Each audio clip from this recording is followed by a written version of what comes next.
بسم اللہ الرحمن الرحیم ان الذین کفروا سواء علیہم اانذرتهم ام لم تنذرهم لا یؤمنون ختم اللہ علی قلوبہم وعلى سمعهم وعلى أبصارهم غشاوة ولهم عذاب عظيم صدق الله وصدق رسوله النبي الكريم۔ سورہ بقرہ کی آیت نمبر 6 اور 7 کی تلاوت آپ نے سماعت کی۔ ترجمہ سماعت فرمائیں۔ ان الذین کفروا، بے شک وہ لوگ جنہوں نے کفر کیا، سواء علیہم، ان کے لیے برابر ہے، اانذرتہم، آپ انہیں ڈرائیں، ام لم تنذرہم، یا نہ ڈرائیں، لا یؤمنون، وہ ایمان نہیں لائیں گے۔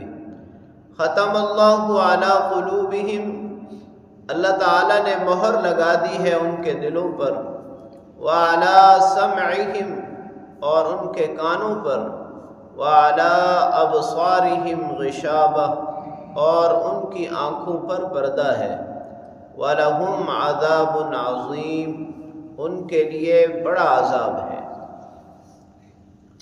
گزشتہ آیات میں اہل ایمان کا ذکر تھا، ماننے والوں کا تذکرہ، ماننے والوں کی صفات۔ آج کی ان 2 آیات میں نہ ماننے والوں کا ذکر ہے، کافروں کے بارے میں، اور کافروں کی ایک مخصوص جماعت کے بارے میں خاص طور پر 3 باتیں ارشاد فرمائی گئی ہیں۔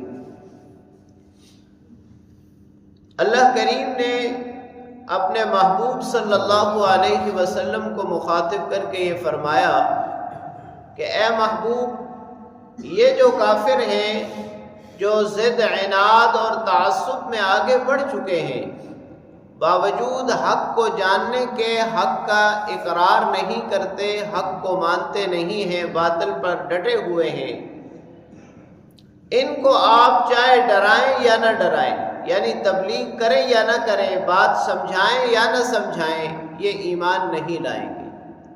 پہلی بات تو یہ ہے کہ یہاں کافروں سے سارے کافر مراد نہیں ہیں، وہ کافر مراد ہیں جو نبی پاک صلی اللہ علیہ وسلم کی بعثت کے بعد، اللہ تعالیٰ کا پیغام پہنچنے کے بعد جان بوجھ کر ضد، عناد اور تعصب کی وجہ سے انکار کر رہے ہیں۔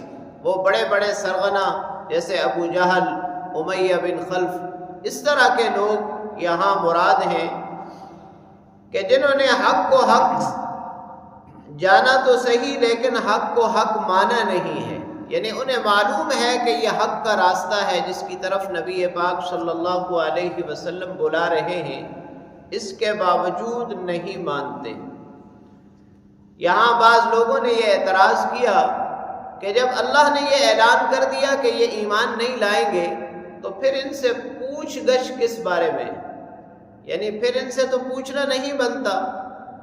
اللہ رب العالمین نے ان کی حقیقت کا جو اعلان کیا ہے وہ اپنے علم کے مطابق کیا ہے۔ مثال کے طور پر ایک مریض شدید بیماری کی حالت میں ڈاکٹر کے پاس جاتا ہے اور ڈاکٹر اسے یہ کہتا ہے کہ اس کے دن تھوڑے ہیں، زندگی تھوڑی رہ گئی ہے۔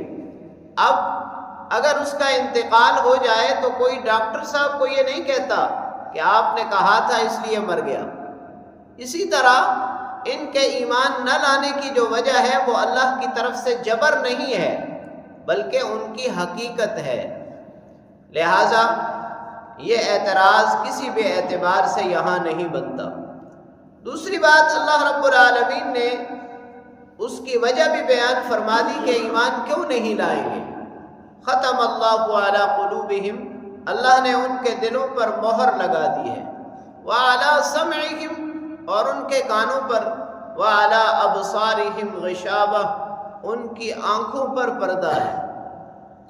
اب یہاں دلوں پر اور کانوں پر مہر لگانے کا اور آنکھوں پر پردہ ہونے کا کیا مطلب ہے کہ اللہ رب العالمین نے تو انسان کو یہ اعضاء حصول علم کے لیے عطا کیے ہیں، حصول علم کا ذریعہ ہیں۔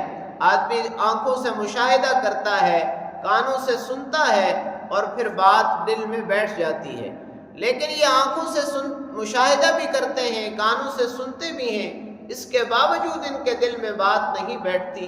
لہٰذا اللہ کریم نے یہ الفاظ استعمال فرمائے کہ ان اعضاء کا جو کام ہے وہ کام گویا کہ حق کو قبول کرنے کے بارے میں سلب ہو چکا ہے، ختم ہو چکا ہے۔ اسی لیے اللہ کریم نے آخر میں اعلان فرمایا وَلَهُمْ عَذَابٌ عَظِيمٌ، ان کے لیے بڑا عذاب ہے۔ یعنی حقیقت کو سمجھنے کے بعد حقیقت کا اقرار نہ کرنا، حق واضح ہونے کے بعد حق کو نہ ماننا، اتنا بڑا جرم ہے کہ اللہ رب العالمین کی طرف سے اس پر بہت بڑا عذاب ہے۔ اللہ کریم سے دعا ہے اللہ تعالی کلام پاک کو پڑھنے، سمجھنے اور اس پر عمل کرنے کی توفیق دے۔